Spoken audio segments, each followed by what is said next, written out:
604 करोड़ रुपए की गड़बड़ी रेलवे में पकड़ी गई, जिसको मेरे ख्याल से मंत्री जी भी सुनेंगे तो शर्म आएगी। जानवरों की तरह लोग एक जगह से दूसरी जगह तक जा रहे थे। आम इंसान की जिंदगी में सिर्फ मरना लिखा हुआ है। माननीय मंत्री जी यहां पे बैठे, और मैं दिल से कहना चाहता हूं, कोई यहां पे बैठे इसलिए नहीं कह रहा हूं, यह अव्यवस्था का आलम है। डेवलपमेंट का प्रोजेक्ट रखा जाता है, उसके लिए लोन लिया जाता है, उस लोन के ऊपर जो कर्ज का ब्याज दिया जाता है वो 834 करोड़ रुपए दिया जाता है, लेकिन वो परियोजना शुरू तक नहीं होती। मान्यवर, इसका स्पष्टीकरण दीजिएगा अगर आपको मौका मिले। समय कम है, उनके लिए घोषणा की गई थी कि उनके बच्चों को नौकरी दिया जाएगा।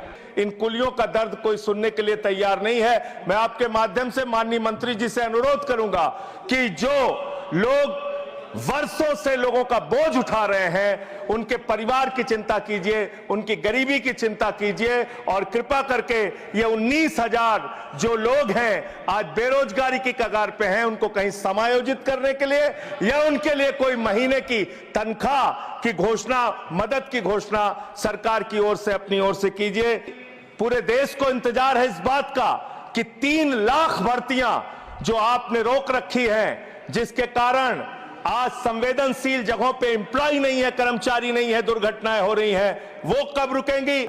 ये सरकारी पटरी से उतर गई है। मोदी जी के अंदर बहुत कला है, सारा मंत्रालय अकेले मोदी जी चला रहे हैं। 2604 करोड़ रुपए, 2604 करोड़ रुपए की गड़बड़ी रेलवे में पकड़ी गई, और इस गड़बड़ी के अंदर 834 करोड़ की गड़बड़ी ऐसी है जिसको मेरे ख्याल से मंत्री जी भी सुनेंगे तो शर्म आएगी। मुंबई से बांद्रा तक एक रेलवे के डेवलपमेंट का प्रोजेक्ट रखा जाता है, उसके लिए लोन लिया जाता है, उस लोन के ऊपर जो कर्ज का ब्याज दिया जाता है वो 834 करोड़ रुपए दिया जाता है, लेकिन वो परियोजना शुरू तक नहीं होती। मान्यवर, यह है अनियमितता का मामला आपके यहां। इसका स्पष्टीकरण दीजिएगा अगर आपको मौका मिले। प्रधानमंत्री जी ने कहा था बुलेट ट्रेन चलेगी मुंबई से अहमदाबाद तक। बुलेट ट्रेन चला रहे हैं लोग। बुलेट ट्रेन तो छोड़िए, जानवरों की तरह इंसान को रेलवे के अंदर ले जाया जा रहा है एक जगह से दूसरी जगह तक। शर्म आती है, वो दृश्य देख के शर्म आता है। मान्यवर, जब हमने देखा कुंभ के मेले के अंदर ट्रेन के डिब्बों को तोड़ने का दृश्य देखा, एसी डिब्बों को तोड़ तोड़ के लोग अंदर घुस रहे थे, जानवरों की तरह लोग एक जगह से दूसरी जगह तक जा रहे थे। आम इंसान की जिंदगी में सिर्फ मरना लिखा हुआ है। कभी रेलवे के ट्रैक पे मरना है, कभी एक ट्रैक पे 2 ट्रेनें चल रही हैं, टकराना है, एक्सीडेंट में मरना है, तो कभी दिल्ली के अंदर भगदड़ में लोगों की जान चली जाती है। आम इंसान की जिंदगी में मरना लिखा हुआ है। और रेलवे के कर्मचारी, गैंग्समैन मेरे पास आए थे मिलने के लिए। सर, उन लोगों का यह कहना था रेलवे ट्रैक पे काम करते हुए एक्सीडेंट हो जाता है, उसमें भी उनकी जान जाती है। यह हालत हो गई है रेलवे की आज। और रेलवे के बारे में सीएजी की एक बहुत गंभीर रिपोर्ट है।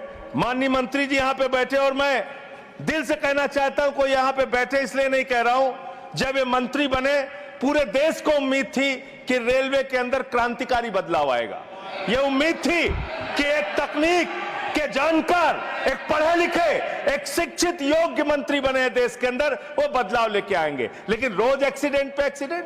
जितना ट्रेन की पटरी पे ट्रेन नहीं चलती, उससे ज्यादा ट्रेन के बाहर, पटरी के बाहर ट्रेनें चल रही हैं। यह अव्यवस्था का आलम है कि यहां भगदड़ से लोगों की मौत हो गई, मंत्री जी को पता तक नहीं था। इसका मतलब इनके कर्मचारी, इनके अधिकारी इनको बताते भी नहीं कि इतना बड़ा हादसा हो गया। इसी दिल्ली में लोगों की मौत हुई। सर, मैं सीएजी की रिपोर्ट एक आई रेलवे के बारे में, उसके बारे में अपनी बात कह के अपनी बात खत्म करूंगा।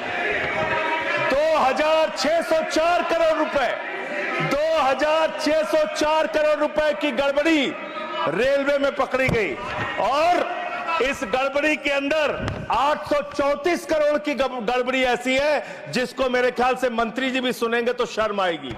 मुंबई से बांद्रा तक एक रेलवे के डेवलपमेंट का प्रोजेक्ट रखा जाता है, उसके लिए लोन लिया जाता है, उस लोन के ऊपर जो कर्ज का ब्याज दिया जाता है वो 834 करोड़ रुपए दिया जाता है, लेकिन वो परियोजना शुरू तक नहीं होती। मान्यवर, यह है अनियमितता का मामला आपके यहां। इसका स्पष्टीकरण दीजिएगा अगर आपको मौका मिले। और अंत में एक बात कह के खत्म करूंगा अपनी बात, क्योंकि समय कम है।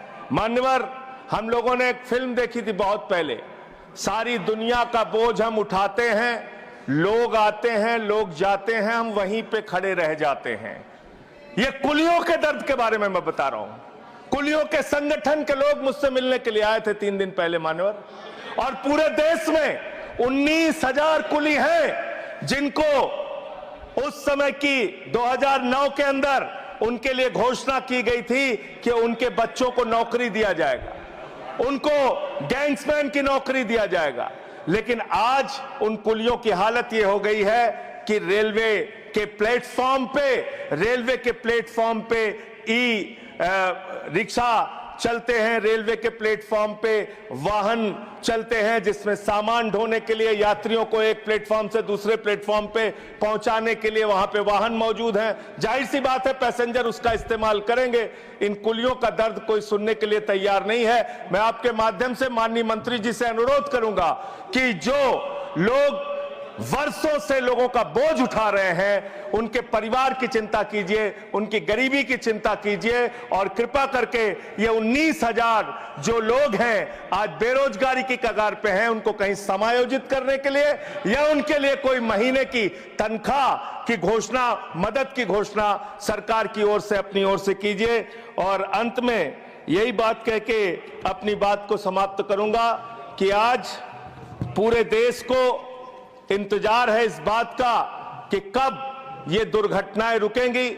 पूरे देश को इंतजार है इस बात का कि 3 लाख भर्तियां जो आपने रोक रखी हैं, जिसके कारण आज संवेदनशील जगहों पे एम्प्लॉय नहीं है, कर्मचारी नहीं है, दुर्घटनाएं हो रही हैं, वो कब रुकेंगी। और रेल की पटरियों को ठीक करने का काम, जिस पे आप 180 किलोमीटर 160 किलोमीटर की स्पीड की ट्रेनें चला रहे हैं, वो रेलवे की पटरियां कब ठीक होंगी। मान्यवर, ये सरकारी पटरी से उतर गई है इस सरकार के। और अभी ये नासिर भाई काफी दुखी थे, कह रहे थे रेल मंत्री बन जाते हैं मोदी जी। अरे मोदी जी विदेश मंत्री बन जाते हैं, शिक्षा मंत्री बन जाते हैं, सांस्कृतिक मंत्री बन जाते हैं, विज्ञान मंत्री बन जाते हैं। मोदी जी के अंदर बहुत कला है, खेल मंत्री बन जाते हैं। सारा मंत्रालय अकेले मोदी जी चला रहे हैं, इसलिए इस पे नाराज नहीं होना चाहिए। धन्यवाद।